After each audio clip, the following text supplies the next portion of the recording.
Katharine Viner's piece was responsible, reflective commentary at its best, a mission for journalism in a time of crisis, the 18th of November. Her analysis of our time speaks to us all. Many readers will share feelings of displacement and confusion, even of despair. It appears that ordinary citizens recognize that the political and economic landscape we inhabit has changed, and is changing, at a superevolutionary rate, one that we fear outstrips our ability to affect events.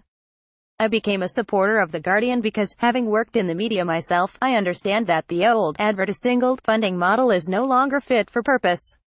I figured it was time to put my money where my mouth would like to be. Are we at a crossroads, or at a fork in the road, or has the road simply petered out? Our sense of hope, a hope that Katharine addresses directly in the piece, rests on our collective ability to navigate past the dilemmas we now face as a community, indeed as members of a common humanity. The future is a dark glass impenetrable to our sight. How we finally tackle the myriad political issues we face cannot be divined. Current political and ideological hostilities, for example, around Brexit, income distribution, immigration, race, seem to have spontaneously materialized, or rematerialized. Yet they are perhaps symptomatic of the era's uncertainties, rather than being irreversibly regressive. They provide a refuge of sorts from the political hurricanes blowing through the world's polities. Independent, fact-based journalism is a vital, indeed perhaps the vital, protocol in our search for a path to a workable future. We must create institutions that sustain us as a species, and at the same time repair the anthropogenic ruin we have brought upon the natural world. This is urgent business, and it becomes more urgent every day. The work of The Guardian, and the many other responsible media organizations that map the contours of our politics, is central to this effort. That's because here, in these pages, reporters and commentators can focus on the medium-term and long-term problems that demand solutions in the short term. It's clear that, at this time, we cannot trust politicians to do this.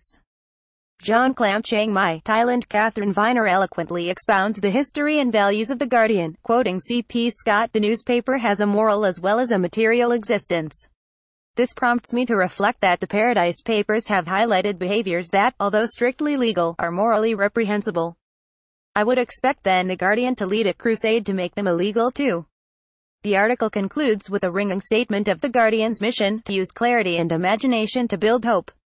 An increasing number of people are realizing that the decision to leave Europe was a monumental mistake, made largely through ignorance of its consequences. Lord Kerr report, the 10th of November, and others have shown that it is not irrevocable, and that there is hope. The Guardian could lead here too. Peter Greaves, London. Katharine Viner's important piece on the past, present and future of The Guardian, revolves to a degree around the paper's relationship both to liberalism and to the Liberal Party. When I first started reading the paper in the 1960s as a young North Londoner, I was not yet aware that what I was part of, and became a strong advocate of, was a system that promoted liberal values, in education, equality and so on. The paper's outlook fitted. At that time, The Guardian also supported the Liberal Party, which I certainly did not. In more recent times, the split between liberal social values and liberal economics has become clearer. Many of those who back the former and oppose the latter are now among the anti-austerity supporters of Jeremy Corbyn. A challenge for The Guardian is surely to secure that news, and mostly, young generation as readers of the paper in some format for the next decades. Keith Flett, London. Larry Elliott, Northern Lights, A Bold Brexit Vision. The 17th of November sees Brexit as a pivotal opportunity to make the grand shift of power to the north.